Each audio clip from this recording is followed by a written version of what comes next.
Good morning. It's Monday, November 18th. I'm Karen Hamstra, and welcome to Title Talk from Marion Public Library in lovely Marion, Indiana. This week we have several new books, the first of which is An Irish Country Family by Patrick Taylor. This is one in a series of books about an Irish country doctor from the village of, let me see, Ballybucklebow. Ballybucklebow, yes.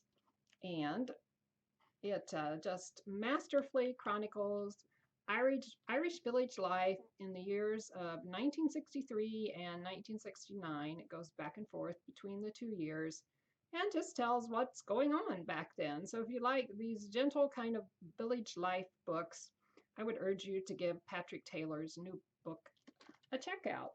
We love it when people check out our books. Anne Perry has a new Christmas novel. If you're an Anne Perry fan, you know that every year she comes out with a Christmas book. This one takes place at a country estate in the English countryside, which would make sense. It's about Lady Vespasia, who has a new husband, Victor Narroway. He is in the London Special Branch, and there's another woman there, young and beautiful Iris Watson Watt, who needs to pass Victor a secret package, totally unbeknownst to Lady Vespasia. And it's really kind of ruining her Christmas season with all these goings on. With the joy of Christmas at risk of being forgotten and Vespasia feeling alone with a distracted husband, Victor, the husband, must ultimately learn to forgive himself in order to save both his country and the spirit of the holidays. So it is called A Christmas Gathering by Anne Perry. Lori Foster has a hot new romance book for you called All Fired Up. Jill Shalvis, another hot romance author, recommends it highly. It's about Charlotte Parrish, who has always wanted a certain kind of man, someone responsible, settled, and boring. Bad boys need not apply. But of course, I'm sure a bad boy comes along, and his name happens to be Mitch in this book.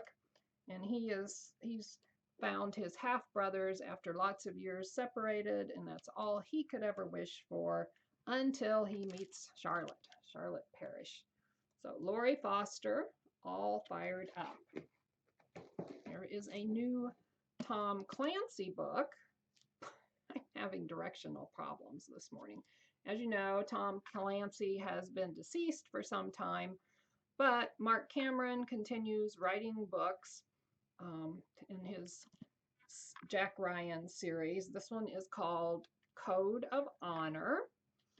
And Jack Ryan's friend from undergrad school at Boston College worked for the CIA. They both worked for the CIA for a number of years until their lives diverged. Jack Ryan went on to become the President of the United States, and Patrick West went on to become a priest in Indonesia. And now he's been arrested and charged with blasphemy against Islam. And Jack Ryan needs to figure out how to save his old buddy. So lots of action in the new Tom Clancy Code of Honor. And again, that is by Mark Cameron. It will be shelved under Cameron's name. For you Janet Ivanovich fans, it's here, Twisted 26. And if you especially like Grandma Mazer, or however we pronounce her name in our minds, this is sure to be amusing because Grandma gets married and she marries a mobster, of all things, or a gangster, named Jimmy Rizzoli. And 45 minutes after the wedding ceremony, poor Jimmy drops dead. We all know Grandma's a handful. Unfortunately, his gangster buddies think that Grandma has absconded with a large sum of money and they come after her. So Stephanie must do everything in her power to save her beloved Grandma. Read all about it in Twisted 26. David Baldacci also has a new one called A Minute to Midnight. This is an Atlee Pine thriller. It seems as though 30 years ago, Atlee Pine's life was never the same after her Twin sister Mercy was kidnapped and presumably killed. Now she and her assistant, Carol Blum, Atlee's assistant that is, they head back to Atlee's hometown in rural Georgia to reopen the case and see if they can find out what really happened to Atlee's sister. A Minute to Midnight, David Baldacci. Martin Cruz Smith also has a new book called The Siberian Dilemma. This is an Arkady Rinko novel. Takes place in Siberia. 2 maps are conveniently included for you to keep track of where all this action is occurring. And the choice is simple for Arkady Rinko. Plunge into the blackness and limitless Siberian forest in search of a woman who seems to have scorned him, or stay in Moscow working as a senior investigator for the Office of Prosecution. Tatiana Petrovna is the well-known journalist who set out to write a story about Siberian oligarchs, and she didn't return. So will Arkady Rinko go to ride to her rescue?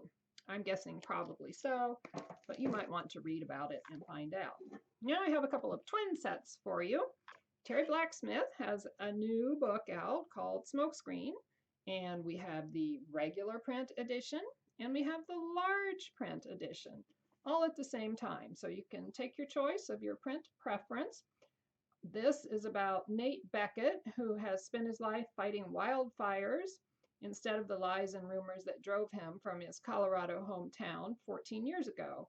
At that time, Nate was in love with Brenna, the preacher's daughter. That relationship was shattered after Pastor Strickland was found murdered, and Roy Beckett, who was Nate's father, was convicted of the crime.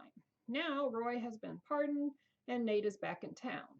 Brenna, who is dealing with this stunning news and a brutal custody battle, has turned to alcohol to cope. As Nate and Brenna deal with the present, their past keeps igniting. Nate is the steady force Brenna has desperately needed, but she'll have to learn to trust him again first. Terry Blackstock. I know we have a lot of Terry Blackstock lovers in our readership. Clive Cussler has a new book out called Final Option. And again, we have both the regular print and the large print editions. This is a novel of the Oregon Files. If you're a Clive Cussler fan, you'll recognize that. It takes place when the CIA realizes the identities of 3 American spies in Brazil have been compromised, and they turn to Juan Cabrillo and the talented crew of the Oregon to rescue the agents. Final Option by Clive Cussler. And then I have 3 nonfiction books real quickly that you might be interested in. The Grumble-Free Year by Tricia Goyer. These people adopted 8 kids and 1 grandmother with dementia living in their house, and they made a vow to go a year without grumbling. And this is their story. And then Eugene Peterson, who was the writer of the Message translation of the Bible, paraphrase, has a book called The Month of Sundays. Pastor Peterson left us last year, but this is one of his remaining books. This covers the Gospels of Matthew, Mark, Luke, and John, and it's a devotional kind of book. And it's a never-before-published collection of 31 ruminations drawn from those 4 Gospels. So if you liked Eugene Peterson's The Message, check out A Month of Sundays. And last but not least, we have a biography of Stan Lee, the famous Marvel Comics guy, and it is called A Marvelous Life by Danny Fingerroth. And if you like Stan Lee and his comics, you would enjoy that book. So we hope you found something that you might like to read. If not, come on down and browse our shelves. We have just tons of titles that will, and many of them will appeal to you. We'll see you next week. Happy reading.